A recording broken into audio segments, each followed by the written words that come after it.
সৌরভ বিশাল কলকাতা থেকে, রক্তিমা দাস এবং দীঘা থেকে রয়েছে সৌরজ্যোতি বন্দ্যোপাধ্যায়। প্রথমে চলে যাব সৌরভের কাছে। সৌরভ, আমরা দেখেছি 2023 মে মাসের ছবি, তো 2023 মে মাসে আমরা মোচার ছবি দেখেছি। সে সময়ও কিন্তু সুন্দরবনবাসী এবং তার পার্শ্ববর্তী এলাকা এক দুর্যোগপূর্ণ পরিস্থিতির সৃষ্টি হয় এবং সেখানকার লোকজন তাদের ঘরবাড়ি একেবারে তলিয়ে যায়, তাদের জমির ফসল নষ্ট হয় এবং এক বীভৎস ছবির আমরা বাংলা সাক্ষী রয়েছে সেই বীভৎসতার ছবির। এবং এই মুহূর্তে যে খবর আমরা পাচ্ছি যে ইতিমধ্যেই রেমাল কিন্তু ধেয়ে আসছে এবং আজ রাতেই কিন্তু ল্যান্ডফলের সম্ভাবনা রয়েছে।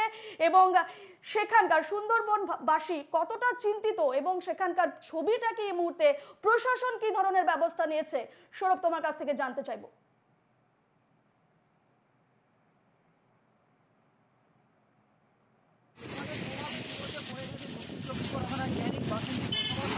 সুন্দরবনের বিস্তীর্ণ এলাকায় ভোর রাত থেকে চলছে প্রবল বৃষ্টি এবং ঝোড়ো হাওয়া।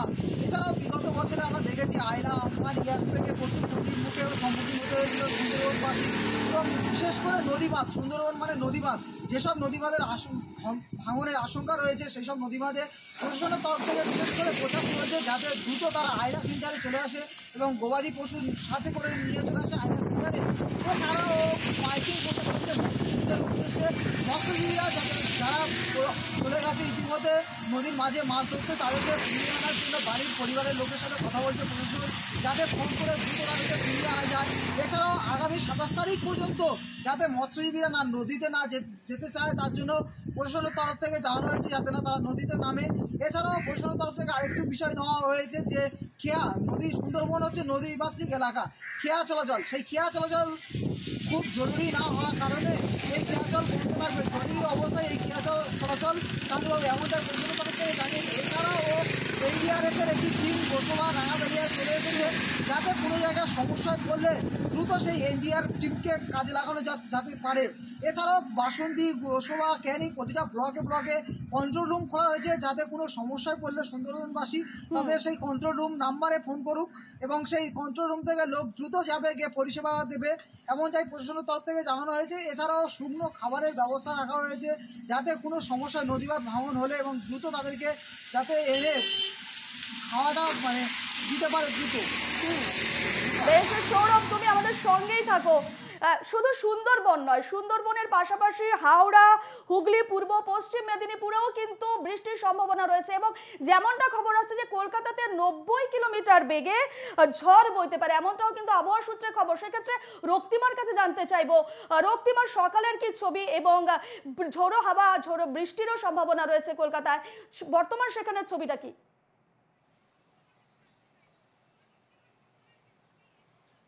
দেখো, আবহাওয়া দফতর যেমনটা জানাচ্ছে যে আজকে অর্থাৎ রবিবার রাতে 11টা থেকে 1টার মধ্যেই কিন্তু ল্যান্ডফল হয়ে যাবে রিমেলের। অর্থাৎ আজকে সকাল থেকে শুরু করে কালকে দুপুর পর্যন্ত কিন্তু দুর্যোগপূর্ণ আবহাওয়া থাকছে। সেক্ষেত্রে তুমি জানো ইতিমধ্যেই উত্তর এবং দক্ষিণ 24 পরগনার ক্ষেত্রে ইতিমধ্যেই লাল সতর্কতা জারি করেছে আবহাওয়া দফতর এবং মৎস্যজীবীদের কিন্তু সমুদ্রে যেতে নিষেধাজ্ঞা জারি করা হয়েছে।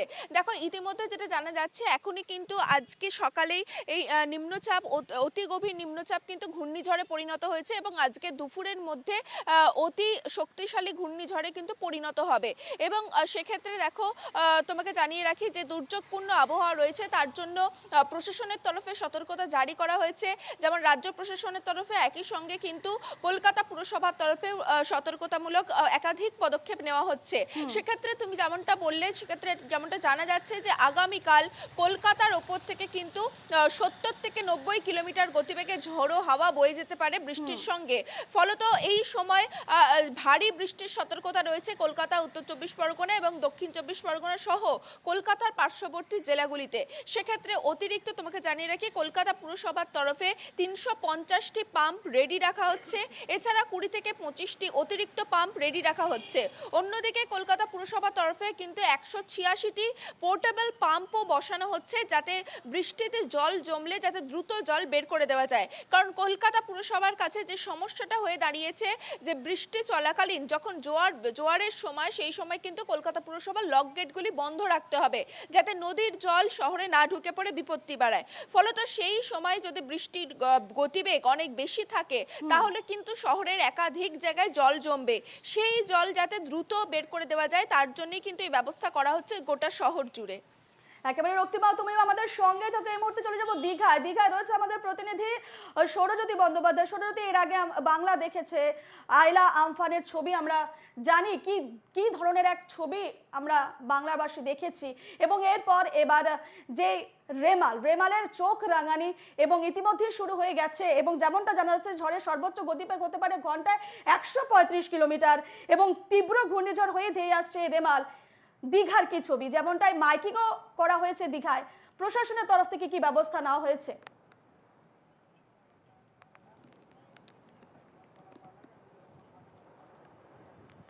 দেখো, গতকাল থেকেই পর্যটক শূন্য করে দেওয়ার জন্য প্রশাসনের তরফ থেকে একাধিক সতর্কতার ব্যবস্থা করা হচ্ছে। আমি এই মুহূর্তে প্রথমে তোমাকে একবার উত্তাল সমুদ্রের সেই ছবিটা দেখাচ্ছি। সময় যত এগোচ্ছে তুমি দেখতে পাচ্ছ যে আকাশ একেবারে মেঘাচ্ছন্ন এবং তীব্র জলোচ্ছ্বাসের ছবিটা কিন্তু সকাল থেকেই উঠে আসছে। যেহেতু আজ ভরা কোটাল রয়েছে, স্বাভাবিকভাবেই রিমাল যখন আছড়ে পড়বে, অর্থাৎ ল্যান্ডফলের সম্ভাবনার কথা বারবার মৌসুম ভবনের তরফ থেকে জানানো হচ্ছে। মধ্যরাতে অর্থাৎ রাত্রি 11টা থেকে 1টার এই মধ্যবর্তী সময়কালের মধ্যেই রেমাল আছড়ে পড়বেন এবং পশ্চিমবঙ্গের সাগরদ্বীপ থেকে বাংলাদেশের খেপুপাড়া উপকূল পর্যন্ত এই যে অংশ স্থলভাগেই কিন্তু আছড়ে পড়ার কথা। এই মুহূর্তে কিন্তু সিভিয়ার সাইক্লোনিক স্টর্ম হিসেবে অভিহিত করা হচ্ছে বারবার। তুমি জানো যে গতকাল থেকেই উত্তর পূর্ব বঙ্গোপসাগর দিয়ে সেটা ক্রমশ অগ্রসর হচ্ছে এবং এই মুহূর্তে সেটা কিন্তু আরো বেশি ইন্টেন্সিফাইড হচ্ছে এবং আরো বেশি সিভিয়ার, এমনটাই কিন্তু দাবি করা হচ্ছে বিজ্ঞানীদের তরফে। এবং যে মুহূর্তে সেটি আছড়ে পড়ার সম্ভাবনা রয়েছে তখন কিন্তু তার গতিবেগ থাকতে পারে সর্বোচ্চ 135 থেকে 150 কিলোমিটার। এবং তুমি যে দূরত্বের কথা বলছিলে সেটাও কিন্তু খুব বেশি দূর নয়। সদ্য যে আপডেট দেওয়া হয়েছে মৌসুম ভবনের তরফ থেকে, তাতে জানানো হচ্ছে ক্যানিং থেকে রিমালের অবস্থান কিন্তু এই মুহূর্তে 290 কিলোমিটার এবং তাৎপর্যপূর্ণভাবে বাংলাদেশ থেকেও কিন্তু তার দূরত্ব কমছে। স্বাভাবিকভাবেই আমি তোমাকে আরো একটি ছবি দেখাবো। তুমি সেই ছবিটা দেখছিলে, উত্তাল সমুদ্রের পরিস্থিতি কিন্তু ক্রমশ উত্তাল হচ্ছে। জলোচ্ছ্বাস কিন্তু শুরু হয়ে গিয়েছে এবং তার মধ্যেই যেভাবে মেঘাচ্ছন্ন আবহাওয়া রয়েছে এবং সকাল থেকে বিশেষ করে উপকূলবর্তী যে জেলাগুলি রয়েছে, পূর্ব মেদিনীপুর, ডায়মন্ড হারবার, বিশেষ করে দক্ষিণ 24 পরগনার বিস্তীর্ণ অংশ, সেখানে কিন্তু বৃষ্টিপাত শুরু হয়ে গিয়েছে। একদিকে দমকা ঝোড়ো হাওয়া বইছে, অন্যদিকে বৃষ্টিপাত, এবং সময়ের সাথে সাথে এই পরিস্থিতিটা ক্রমশ বাড়তে পারে এমনটাই কিন্তু জানানো হচ্ছে। আমি সেই ছবিটা তোমাকে দেখাচ্ছিলাম। ইতিমধ্যেই দমকা হওয়ার যে শুরু সেটা কিন্তু হয়ে গিয়েছে এবং সমুদ্রের পরিস্থিতি উত্তাল। বারবার যেটা বিজ্ঞানীরা জানাচ্ছেন, যেহেতু ভরা কোটাল রয়েছে স্বাভাবিকভাবেই কিন্তু এর তীব্রতাটা আরো অনেক বেশি ধ্বংসাত্মক হতে পারে। এবং এর আগে আমফান বা মোচার স্মৃতি কিন্তু সদ্য মানুষের মনে রয়েছে। সেই জায়গায় আছড়ে পড়ার সময় বা তার আগে থেকে কিন্তু শুধুমাত্র উপকূলবর্তী জেলাগুলি নয়, বরং কলকাতা সহ বিস্তীর্ণ দক্ষিণবঙ্গের যে জেলাগুলি রয়েছে সেখানে কিন্তু বৃষ্টিপাতের সম্ভাবনা থাকছে এবং তার সঙ্গেই বাতাসের গতিবেগ সেটাও কিন্তু ক্রমশ বাড়বে। যে ছবি তোমাকে দেখাচ্ছিলাম, ইতিমধ্যেই পূর্ব মেদিনীপুরে সেখানে বৃষ্টিপাত শুরু হয়ে গিয়েছে এবং তার সঙ্গে দমকা হওয়া এবং অবশ্যই সমুদ্রে জলোচ্ছ্বাস কিন্তু বাড়ছে এবং সময়ের সাথে সাথে এটা বাড়তে পারে এমনটাই কিন্তু জানানো হচ্ছে আবহাওয়া দপ্তরের। একেবারে সুরজ, তুমি যেমনটাই বললে, আপাতত কিন্তু ঝড়ের অবস্থান ক্যানিং থেকে 290, অর্থাৎ যতদিন গড়াচ্ছে কিন্তু অবস্থান অর্থাৎ দূরত্বটা কিন্তু কমে আসছে। খুবই চিন্তার বিষয়। এই মুহূর্তে আমরা শোনাবো স্থানীয়রা কি বলছে, কতটা আতঙ্কিত স্থানীয়রা, আমরা শোনাবো। আমরা তো বহু ঝড় খেয়ে খুব প্রচণ্ড আতঙ্কে আছি। নদীর বাঁধ ভেঙে জল ঢোকে এবং যাদের মাটির বাড়ি বা পেপার দেওয়া বাড়ি সেগুলোতেই 120 কিলোমিটার বেগে যে ঝড় ওগুলো থাকবে সব ধূলিসাৎ হয়ে যাবে। খুব চিন্তার মধ্যে আমরা আছি। পুলিশের পক্ষ থেকে মাইকিং করা হচ্ছে, বলা হচ্ছে কি সতর্ক করা? হ্যাঁ, বিডিও অফিস থেকে বলছি, বিডিও অফিস থেকে। বন্ধ থাকবে উড়ান পরিষেবা। আজ দুপুর 12টা থেকে সোমবার সকাল 9টা পর্যন্ত বন্ধ থাকবে উড়ান। দুর্যোগের আশঙ্কায় প্রায় 21 ঘন্টা বিমান ওঠানামা বন্ধ থাকবে কলকাতা বিমানবন্দরে। একই সময় উড়ান বাতিলের কথা জানিয়েছে এয়ার ইন্ডিয়া কর্তৃপক্ষ। পাশাপাশি ইন্ডিগোর বিমান পরিষেবাও রবিবার দুপুর 12টা থেকে সোমবার সকাল 9টা পর্যন্ত বন্ধ থাকবে বলে জানিয়েছে কর্তৃপক্ষ। এ নিয়ে আমরা আরো বিস্তারিত জানবো। আমাদের সঙ্গে রয়েছেন কলকাতা থেকে আমাদের প্রতিনিধি রক্তিমা। যেমনটা জানা যাচ্ছে যে উড়ান পরিষেবাও কিন্তু ব্যাহত হয়েছে দুপুর 12টা থেকে সোমবার সকাল 9টা পর্যন্ত উড়ান বাতিল করে দেওয়া হয়েছে এবং 21 ঘন্টা বিমান ওঠানামা বন্ধ থাকবে, এমনটা জানাচ্ছে কলকাতা বিমানবন্দর। কি আপডেট রয়েছে এই বিষয়ে?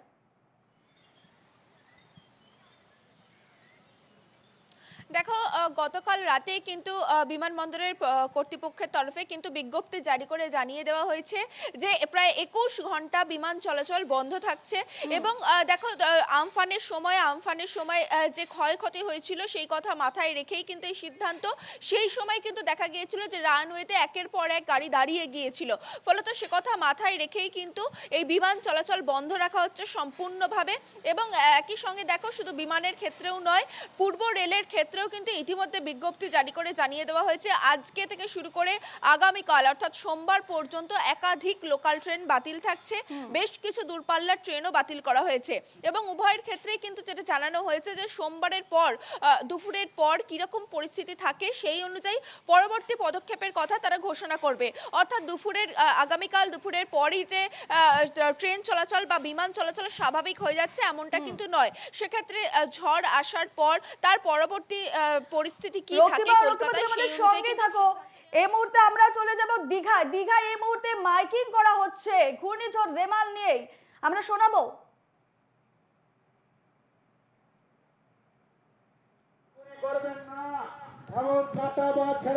একেবারেই সেই ছবিটা তোমাকে দেখাচ্ছি, সমুদ্র উপকূল সেটা কিন্তু কার্যত পর্যটক শূন্য করা হচ্ছে এবং সতর্কবাণী বারবার প্রশাসনের তরফ থেকে করা হচ্ছে। তুমি দেখতে পাচ্ছ মাইকিং চলছে।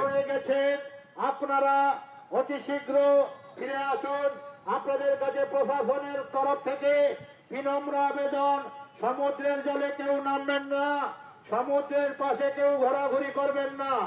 আদেশানুসারে কার্যনির্বাহী আধিকারিক, দীঘা শঙ্করপুর উন্নয়ন পর্ষদ কর্তৃপক্ষ, সাব ডিভিশনাল অফিসার কোনটাই মহকুমা, বিশেষ ঘোষণা। এত দ্বারা দীঘা শঙ্করপুর উন্নয়ন পর্ষদের পক্ষ থেকে দীঘার সকল অধিবাসী বৃন্দ ও দীঘায় আগত সকল ভ্রমণার্থী পর্যটক বন্ধু ও দীঘার সকল ব্যবসায়ী বন্ধুদের কাছে প্রশাসনের তরফ থেকে বিনম্র আবেদন, বঙ্গোপসাগরে সৃষ্টি হওয়া ঘূর্ণিঝড়ের প্রভাবে দীঘার সমুদ্র যে কোনো সময় উত্তাল হতে পারে। তাই সমস্ত পর্যটক বন্ধু, ব্যবসায়ী বন্ধু ও ভ্রমণার্থী ও ব্যবসায়ী বন্ধু দীঘার অধিবাসী বৃন্দর কাছে তোমার কাছে আরো একবার ফিরবো, তবে এই মুহূর্তে আমরা চলে যাব ক্যানিং এ। ক্যানিং এ রয়েছে আমাদের প্রতিনিধি সৌরভ বিশাল। সৌরভ, যেমনটা জানা যাচ্ছে যে 26 তারিখ শিয়ালদহ দক্ষিণ শাখায় একাধিক একগুচ্ছ ট্রেন বাতিল করা হয়েছে। সুন্দরবন হোক বা ক্যানিংবাসী হোক, তারা কিন্তু তাদের একমাত্র, বিশেষ করে তাদের যাতায়াতের প্রধান মাধ্যমই হচ্ছে ট্রেন। সেক্ষেত্রে একাধিক ট্রেন বাতিল হওয়ায় তারা কতটা সমস্যার মুখে পড়তে চলেছে, কি জানাচ্ছে সেখানকার বাসিন্দারা? একদমই রূপা, এই রেবেলের প্রভাব পড়ার কারণে শিয়ালদা দক্ষিণ শাখা থেকে ক্যানিং পর্যন্ত একাধিক ট্রেন বাতিল করা হয়েছে। আর লোকাল ডাউন ও আপ দুটো ট্রেনই বাতিল করা হয়েছে এবং এলাকার সাধারণ মানুষ সুন্দরবন থেকে যেতে তাদেরকে গাড়ি করে ট্রেনে করে তাদেরকে কলকাতায় যেতে হয়, সেক্ষেত্রে তাদের একটা বিরাট সমস্যা করতে হচ্ছে। আর এই রেবেলের প্রভাব অতিরিক্ত পড়ে গেছে, কারণ সুন্দরবনের উপরে ঝড় প্রবল বৃষ্টিও চলছে। এই কারণে সুন্দরবনের বাসিন্দারা সমস্যায় পড়ছে। এছাড়াও মাইকিং প্রচার করছে হয়েছে তাদেরকে নদীতে যাওয়ার জন্য মাইকিং প্রচার করছে যাতে না তারা নদীতে নামে। এছাড়াও যারা নদীতে অলরেডি নেমে গেছে তাদেরকে পরিবারের সাথে প্রশাসন যোগাযোগ করছে যাতে তাদেরকে ফোনের মাধ্যমে ফিরিয়ে আনা যেতে পারে। এছাড়াও প্রশাসনের তরফ থেকে এনডিআরএফের একটি টিম লাগানো রয়েছে, সবার দেখা বেরিয়ে আছে। যদি কোনো সমস্যার সম্মুখীন হতে হয় তাদেরকে আপনারা কাজে লাগাবে, এনডিআরএফ টিমকে কাজে লাগাবে। তারা 25 জনের একটি টিম রয়েছে। এছাড়াও নদী বাঁধ, সুন্দরবনের মেন মূল হচ্ছে নদী বাঁধ, আর এই নদী বাঁধের যেখানে ভাঙনের আশঙ্কা রয়েছে সেখানে বিশেষ করে প্রশাসনের তরফ থেকে মাইকিং প্রচার চালানো হচ্ছে যাতে নদীবাঁধ ভাঙন হলেই দ্রুত সেই নদী ভাঙনের আশেপাশে যে বাসিন্দারা রয়েছে তাদেরকে দ্রুত যাতে আইলা সেন্টারে নিয়ে আসা যায়, তার জন্য প্রশাসনের তরফ থেকে আলাদা একটি টিম তৈরি করা রয়েছে প্রশাসনের তরফ থেকে। রূপা, একেবারে বিশাল, তুমি আমাদের সঙ্গে থাকো। আমরা রক্তিমার কাছে যাব। রক্তিমা, ট্রেন বিমানের পাশাপাশি ফেরি সেবা বাতিল করা হয়েছে, তুমি জানাচ্ছিলে বিমানের পাশাপাশি ট্রেন পরিষেবা বাতিল করা হয়েছে, একগুচ্ছ ট্রেন বাতিল করা হয়েছে। সেক্ষেত্রে কলকাতাবাসী, কারণ ডেইলি নিত্যযাত্রীরা কি ধরনের সমস্যার মুখে পড়তে চলেছে?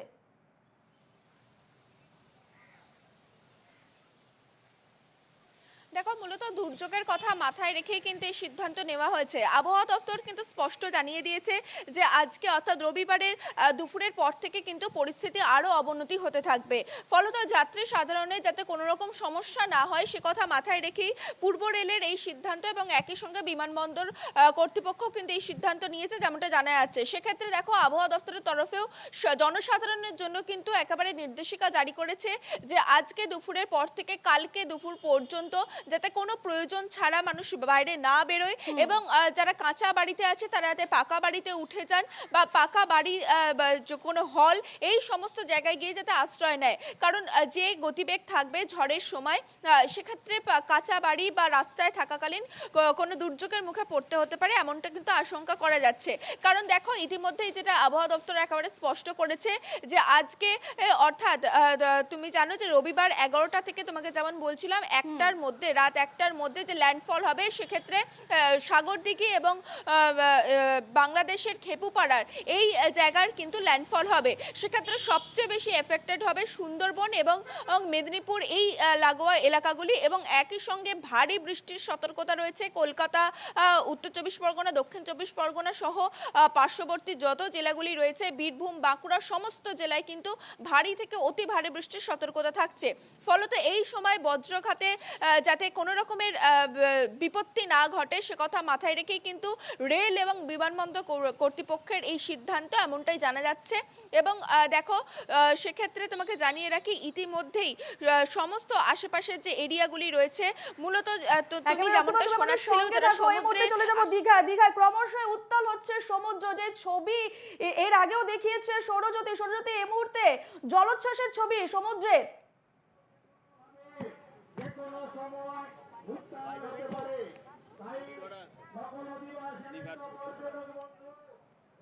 দীঘা থেকে রয়েছেন আমাদের প্রতিনিধি সৌরজ্যোতি, তুমি যে ছবিটা দেখাচ্ছিলে এর আগেও, একেবারে ক্রমশ উত্তাল হচ্ছে সমুদ্র।